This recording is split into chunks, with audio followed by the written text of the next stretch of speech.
कुटी के सामने तो अपने इस समय मलुक पीठ का कार्यालय है, जमुना मंदिर वाला पीपल, उसके नीचे एक पागल महाराज जी रहता था।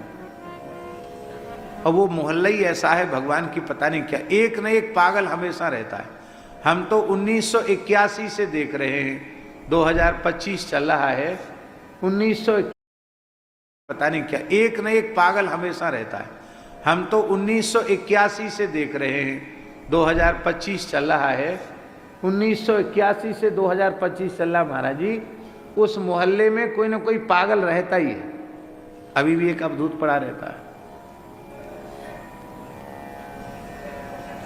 कभी साड़ी पहन लेगा, कभी लहंगा पहन लेगा, कभी कहाँ से कपड़ा उठा लाएगा, वहीं पड़ा रहता है, मलुक पीठ में खा लेता है। और कभी कुछ खाने पीने के लिए पैसा भी मांगना होगा तो ऐसे नहीं मांगता जैसे भिखारी, 100 रुपये लाओ, 100 रुपये, क्या करोगे, मिठाई खाएंगे। मांगता भी तो अधिकार पूर्वक मांगता है। तो उस समय भी एक कोई पागल वहां था। दास सुदामा कुटी में ही निवास करता था उस समय की बात। तो श्री सुदामा कुटी में नित्य सत्संग होता, आज भी वो परंपरा चल रही है। और उसकी व्यवस्था पूज्य गुरुदेव भक्तमाली जी ही करते थे, वही नियुक्त करते थे कि अब कौन कथा कहेगा। तो कोई न कोई संत आते रहते थे और महाराज जी उनको कहते तुम कथा कहो। वो विभाग महाराज जी का था।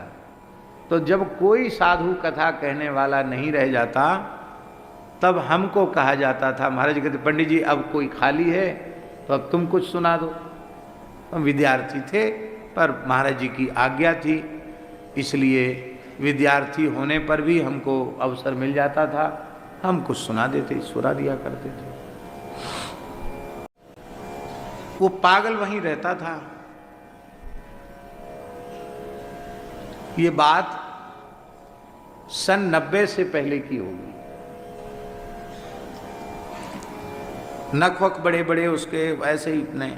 हाँ, एक उसमें विशेष बात थी, कोई पैसा चढ़ा जाए, चढ़ाने वाला चढ़ा गया, उठाने वाला उठा ले गया।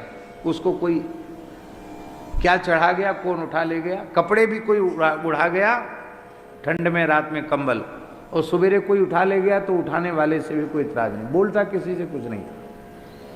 वहीं जो कुछ मिल जाए, कोई साधु दे दे तो खा ले, और वो खाते खाते सुअर खींच के ले गया तो भी उसको कोई घृणा नहीं। कुत्ता खींच के ले जाए हाथ से तो भी उसको कोई घृणा नहीं। हम उसको देखते रहते थे। तो सुदामा कुटी में महाराज जी श्री करमेती बाई का चरित्र हो रहा था, और उस दिन माइक खराब हो गया। माइक तो माइक है ही है। माइक वस्तु कब धोखा दे जाए कोई पता नहीं। तो माइक धोखा दे गया। वो बाहर आवाज नहीं जा रही थी, भीतर बैठे हुए लोगों को तो समझ में आ रहा था। तो वो जो पागल जो थे महाराज जी वहाँ जो बैठे रहते थे, वो आराम से आकर के हॉल के बाहर, जगमोहन के बाहर बैठ गए, जंगला के पास, बिल्कुल जैसे इधर व्यासपीठ है उधर जंगला है, उसके पास बैठ गए। और जब हम कुछ कह रहे थे तो उनके अश्रुधार बह रही थी। तब हमारी समझ में आया कि ये पागल सामान्य व्यक्ति नहीं है, क्योंकि यदि पागल होता तो माइक खराब हो गया तो कथा सुनने यहाँ तक आए, तो कथा सुनने क्यों आता। वो कथा सुन रहा है और कथा श्रवण में भाव की जागृति हो रही है, अश्रुधारा बह रही है, इसका मतलब वो बहुत प्रेमी है।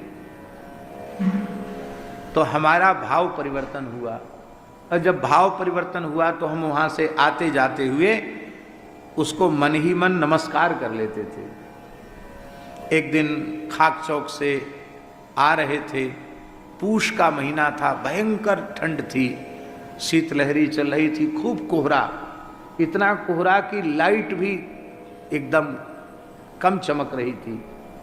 और इतनी भयंकर ठंड में उसी पीपल के नीचे वह ऐसे बैठा था, घुटनों में सिर लगाए हुए, एक ऐसी पुराना सा एक फटा सा कंबल ओढ़ के घुटनों में सिर लगाए वहां बैठा था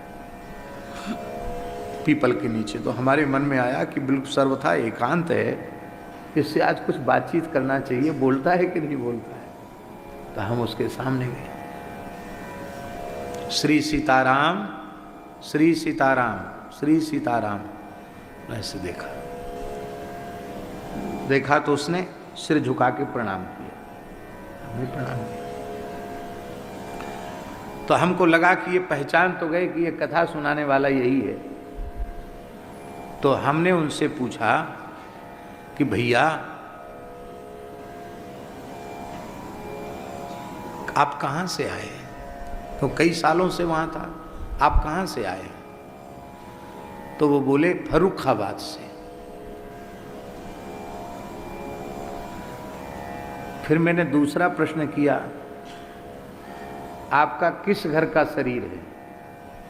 तो बोला कान्यकुब्ज विप्रकुल का। ब्राह्मण भी कान्यकुब्ज है, लोग कहते कान्यकुब्जा द्विजा श्रेष्ठा। तो हमने कहा कुछ पढ़े लिखे हो? बोला MSc करके आया हूं। अब हम तो MSc पढ़े नहीं, तो हम कैसे जाने MSc माने क्या होता है? ये नवनीत प्री जी जानते होंगे क्या होता है MSc। जो भी होता हो, ऊंची पढ़ाई का नाम MSc, ऐसा समझो। बोला MSc करके आया हूं।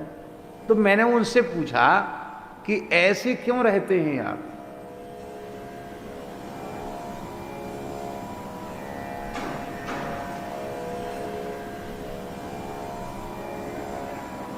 विराज भागवत निवास से आए, आओ विराजो।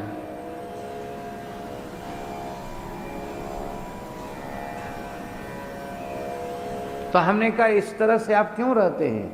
आप बढ़िया से रहिए, ब्राह्मण हैं, पढ़े लिखे हैं। तो इतना सुनते ही वो रोने लगा और बोला कन्हैया से मिलने के लिए। क्या कहा? कन्हैया से मिलने के लिए। तो हमने कहा इस तरह से रहने से कन्हैया मिल गए क्या? तो अत्यंत विश्वास पूर्वक स्वीकार किया, हाँ मिल गए। तो हमने पूछा कैसे मिले, स्वप्न में मिले कि ध्यान में मिले? तो उन्होंने उत्तर दिया जैसे आप आकर हमसे मिले हैं ऐसे मिले।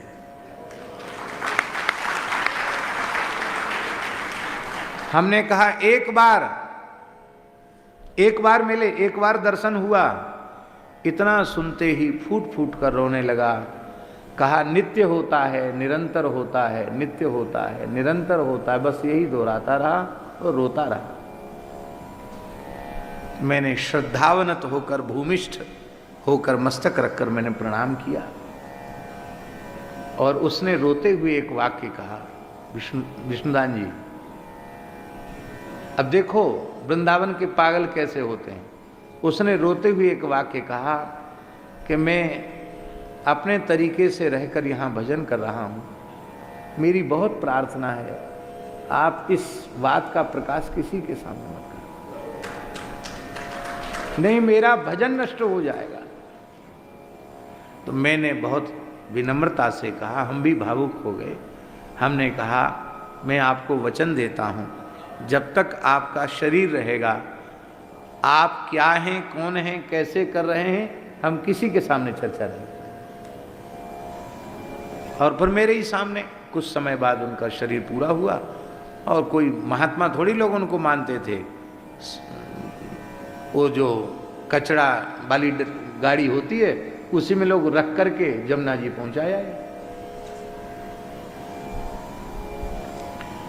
शास्त्रीय विधि है अंत्येष्टि की, लेकिन उनके लिए है जिनके मरने के बाद उनके ऊर्ध्वलोक जाने में कोई शंका संदेह हो। जो जीते जी ही भगवत साक्षात्कार संपन्न है, मुक्त हैं, वो तो क्या है, उनकी देहोपाधि रहे चाहे जाए, वो तो भगवान को नित्य ही प्राप्त है।